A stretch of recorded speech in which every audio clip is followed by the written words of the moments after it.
या प्रोजेक्टसाठी साधारणतः 6 मेगावॅट इलेक्ट्रिसिटीची रिक्वायरमेंट असणार आहे। ही इलेक्ट्रिसिटी आम्ही महाराष्ट्र स्टेट इलेक्ट्रिक बोर्डाकडून या प्रोजेक्टला पुरवणार आहोत। या प्रोजेक्टसाठी डीजी बॅकअपची सुद्धा व्यवस्था आम्ही करणार आहोत। आपल्या शेलट्रेक शहरात जवळजवळ 5 ते 6 मेगावॉट सोलार पॅनल्स इन्स्टॉल करण्याची क्षमता आहे।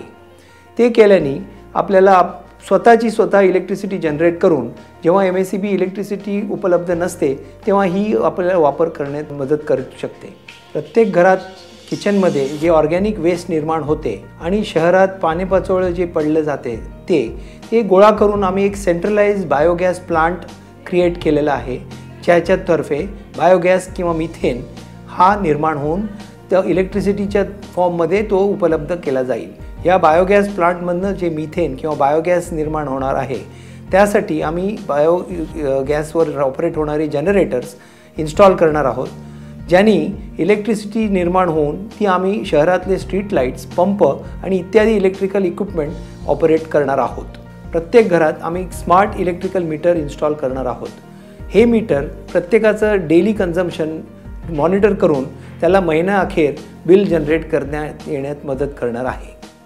या ठिकाणी कन्स्ट्रक्शनच्या याच्यामध्ये भरपूर स्पेसिफिकेशनमध्ये आम्ही चेंजेस केलेले आहेत। नंतर पलीकडच्या साईडला along the periphery of river या ठिकाणी आपण अतिशय आधुनिक दर्जाचा प्रॉमिनाड या ठिकाणी बांधतो। शिवाय त्याच्या बाजूला अलॉंग द प्रॉमिनाड आपण भरपूर ग्रीनरी या ठिकाणी निर्माण करतोय।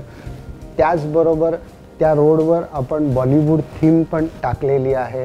एक मॉल सुद्धा त्या लोकेशनमध्ये येते आणि बरोबर मधोमध आपण या ठिकाणी वॉल स्ट्रीट सारखं डेव्हलपमेंट करतो। दोन्ही साईडला, रस्त्याच्या दोन्ही साईडला दुकानं असतील अशा पद्धतीची थीम आपण या ठिकाणी टाकलेली आहे। काही पेमेंट द्यायचं असल्यावर मी त्याला डिफिकल्टी सांगितलं, माझ्याकडे पैशाचा थोडाफार प्रॉब्लेम आहे आणि त्यामुळे मला काय सोर्स नाही। मी वन मॅन शो वगैरे झालो, मला कोणाही 5 पैशाची हेल्प केली पण त्यांच्याशी मी चरणी विनंती केली, साहेब असं आहे चालेल का? ते म्हणलं ओके, तुम्ही कमिटीला एक वेळ भेटा। मग त्यांची गाठबाट झाली आणि मी त्यांना सविस्तर ऑफिसमध्ये बोलून वगैरे मी त्यांचा पेमेंट वगैरे त्याबद्दल पहिला मी त्यांना अभिनंदन करेन की माझं ह्या यशाचं कर्तृत्व त्यांना मी दिलेलं आहे। कारण का त्यांनी वेळोवेळी ज्यावेळेस स्लॅब नव्हता की 95,000 पण मी पिसमिल माझ्याकडे संपूर्ण अहवाल आहे की 10,000 करून वगैरे त्या इन्स्टॉलमेंट पेमेंट वगैरे केलेलं आहे। त्यामुळे मला एक त्या अटीवर मी आज बराचसा खुश आहे की मला एवढी मोठी जागा भेटली।